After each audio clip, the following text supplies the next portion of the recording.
నేను మీ షడ్విక్ని ఎప్పుడు వీడియోస్ చేస్తూ ఉంటాం కదా. మీ అందరూ ఎలాగున్నారు, బాగున్నారా? ఇప్పుడు మా అంజలత్త రామాయణ క్వశ్చన్స్ అడుగుతాను, నేను ఆన్సర్ చేయాలి. మీరు కూడా చూసి అండి క్వశ్చన్స్ అడగండి. Okay, ready? వినండి మీరు కూడా. వాల్మీకి మహర్షి ముందు ఏం పనులు చేసేవారు? ఒక వేటగాడి పనులు చేసేవాడు. వాల్మీకి మహర్షికి జ్ఞానం ఎవరిచ్చారు? నారాయణ మహర్షి. వేటగాడు ఎవరిని చంపాడు? ఒక పక్షిని. వాల్మీకి మహర్షి నోట్లోంచి సహజంగా వచ్చిన మాట ఏమయ్యింది? శ్లోకం. ప్రపంచంలో మొదటి శ్లోకం ఎవరి వల్ల పుట్టింది? వాల్మీకి మహర్షి వాళ్ళు పుట్టింది గాయస్. వాల్మీకి మహర్షి పక్షుల మీద ఎందుకు బాధపడ్డారు? ఎందుకంటే వేటగాడు చంపాడు కాబట్టి.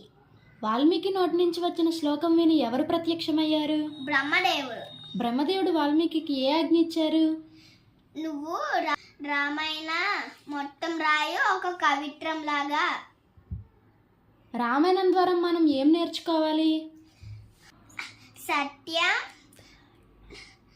ప్రేమ, ధర్మ. వాల్మీకి మహర్షిని ఆది కవి అని ఎందుకు అంటారు?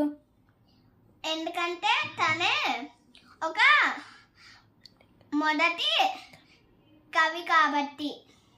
ఫ్రెండ్స్, నేను కూడా రామాయణం నేర్చుకుంటున్నాను, మీరు కూడా నేర్చుకోండి. ఈ వీడియో బాగుంటే లైక్, షేర్, సబ్స్క్రైబ్ చేసుకోండి గాయస్. కామెంట్ చేయండి. బాయ్. రెడీయా? రెడీ. షడ్విక్ స్టార్ట్ చేద్దామా? రెడీ. మీరు కూడా వినియండి. రెడీయా? రెడీ. రెడీ కాబట్టి రెడీ, కానీ ఆకు మధ్య మధ్యలో అయిపోతున్నాను గైస్, మర్చిపోతున్నాను. మెల్లమెల్లగా మీకు వినిపించకుండా మా అంజలట్ చెప్తుంది, మళ్ళీ మా అంజలట్ వాయిస్ నిలబడిపోతుంది అనేసి. బాయ్. మీరు కూడా వినియండి. ఇప్పుడు స్పీడ్ చెప్పేస్తాను మా అంజలట్ చెప్పకుండా. రెడీయా? రెడీ. మీరు కూడా వినియండి. దెన్ మీరు లైక్, కామెంట్ చేసుకొని సబ్స్క్రైబ్ కూడా చేసుకోండి గైస్ ఈ వీడియోకి. షడ్ ఛానల్. మీ అందరూ ఎలాగున్నారు? నేనే మీ షడ్కి వీడియోస్ చేస్తాను కదా ఇప్పుడు మా అంజలత్త క్వశ్చన్స్ అడుగుతుంది రామాయణ, నేను ఆన్సర్ చెప్పాలి.